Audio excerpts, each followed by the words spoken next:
Ma'am, हमें ग्राहकों को आकर्षित करने के लिए कैसा प्रलोभन देना चाहिए? अच्छा सवाल है।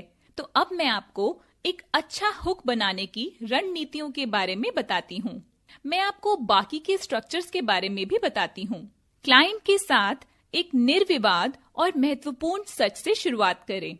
उदाहरण के लिए, एक ग्राहक जो अपनी सभी गतिविधियों के लिए टेक्नोलॉजी का इस्तेमाल करता है, ये कहकर शुरुआत करें कि टेक्नोलॉजी ने हमारे जीवन को एकदम बदल दिया है। फिर एक विपरीत बात कहकर ग्राहक को आश्चर्यचकित कर दें। यह बताएं कि निरंतर कॉल्स, मेल्स सभी एक दुश्मन की तरह हैं। उन्हें समझाइए और अपना समाधान जो आप उन्हें देने जा रहे हैं उनके दिमाग में डाल दीजिए। उदाहरण के लिए, टेक्नोलॉजी पर आधारित कम्युनिकेशन ने कम्युनिकेशन से मानव स्पर्श को छीन लिया है और सभी को एक तरह से देखता है, और इसीलिए हमें ऐसे विकल्पों की आवश्यकता है जो वास्तविक वार्तालाप करने में मदद करें। अब इस विषमता को ठीक करने के लिए क्लाइंट से एक निर्विवाद और महत्वपूर्ण सत्य के साथ शुरू करें। उदाहरण के लिए, एक ग्राहक जो इवेंट वीडियोग्राफी करता है, उसको ये कहें कि ड्रोन ने इवेंट्स को बेहतर डिटेल्स में कैप्चर करने में मदद की है। फिर क्लाइंट की चिंताओं के बारे में भी कुछ कहें।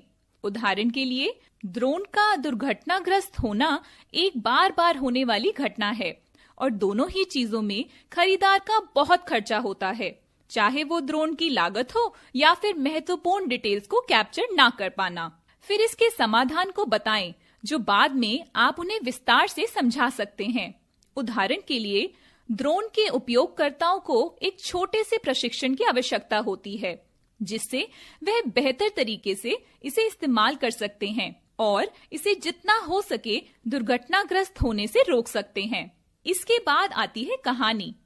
ऐसी कहानी के साथ शुरू करें जहां एक समस्या थी, फिर समस्या का समाधान कैसे किया गया ये समझाएं। एक असंबंधित प्रश्न से शुरू करें, जैसे कि आपका पसंदीदा टीवी शो क्या है? अभी की समस्या इससे जोड़ें। चापलूसी के रूप में ग्राहक की प्रशंसा के साथ शुरू करें, यह स्थापित करते हुए कि आपको उनकी सेवा करने में बेहद रुचि है। उद्देश्य और रोड मैप इस बारे में है कि ग्राहक को आपकी प्रेजेंटेशन यानी प्रस्तुति को सुनने से क्या मिलता है। उदाहरण के तौर पर, कैसे आजकल टेक्नोलॉजी के चलते बातचीत में कोई वास्तविकता नहीं है। यह कहकर फिर अनुसरण करें कि आज हम चर्चा करेंगे कि टेक्नोलॉजिकल प्लेटफॉर्म्स पर व्यवसायिक बातचीत को वास्तविक कैसे बनाया जा सकता है। यह आपको XYZ तरीकों से मदद करेगा। फिर जल्दी से रोडमैप की मुख्य प्रस्तुति दें और उसमें कितना समय लगेगा ये समझाएं। समस्या और समाधान को संभालने के लिए समस्या की अपनी समझ को प्रस्तुत करें। उन्हें समस्या को परिभाषित करने के लिए कहें। उनकी आवश्यकता को समझने के लिए प्रश्न करें। उनके इनपुट्स को इकट्ठा करते हुए उनकी आवश्यकता का वर्णन करें। आदर्श समाधान क्या होना चाहिए इसकी जांच करें। अच्छे से समझाएं कि आपको क्या लगता है कि एक आदर्श समाधान होना चाहिए। आदर्श समाधान के विवरण पर सहमति ले। उत्पाद के विवरण और सारांश के बारे में शुरू करें कि जैसे उत्पाद प्रदान किया जा रहा है वो समाधान के लिए फिट बैठता है। समाधान का वर्णन करें, उत्पाद की विशेषताओं का नहीं। अन्य ग्राहकों के लिए समान समस्याओं को हल करने वाली कहानियों का उपयोग करें। यदि उपलब्ध हो तो उत्पाद का वर्णन करने वाले प्रशंसा पत्र का उपयोग करें। परिभाषित जरूरतों को सारांशित करें। समाधान वर्णन करें और आवश्यकता के साथ उत्पाद फिट करें। जब ये इस बात पर आता है कि हम ही क्यों, तो पुरस्कार और मान्यताओं से शुरू करें।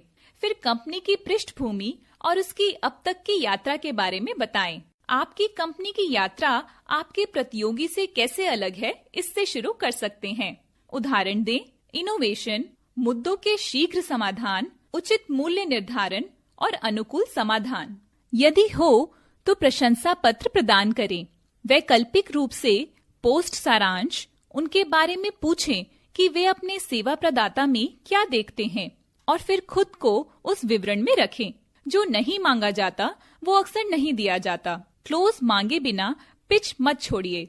आप कैसे आगे बढ़ना चाहते हैं? ऐसे सवालों का उपयोग करें। क्या आप निर्णय लेने से पहले हमसे कुछ और चाहते हैं? क्या हमारा उत्पाद आपकी आवश्यकताओं को हल करता है? अंत में आप उनसे पूछ सकते हैं कि वे यहाँ से आगे बढ़ना चाहते हैं। आगे वे आपसे क्या करवाना चाहते हैं, चाहे वे आपका प्रस्ताव खरीदें या नहीं। फिर भी उनकी परचेज की रुचि के बारे में विचार प्राप्त करने की कोशिश करें।